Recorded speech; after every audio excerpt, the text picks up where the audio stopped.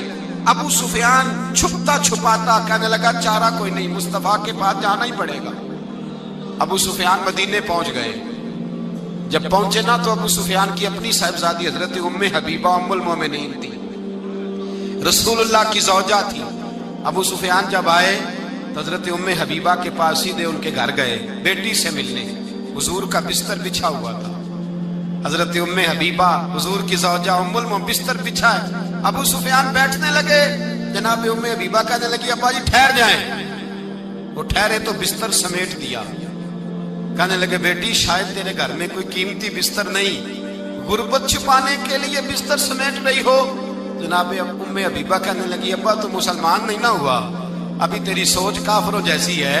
تو یہاں آ کے کھڑا ہونا جہاں میں کھڑی ہوں, پھر تجھے رسول اللہ کی محبت کے رنگ کا پتہ چلے. تو ابھی کھڑا وہاں ہے جہاں تجھے کفر ہی کفر سنائی اور سجائی دیتا ہے. بستر اس لیے نہیں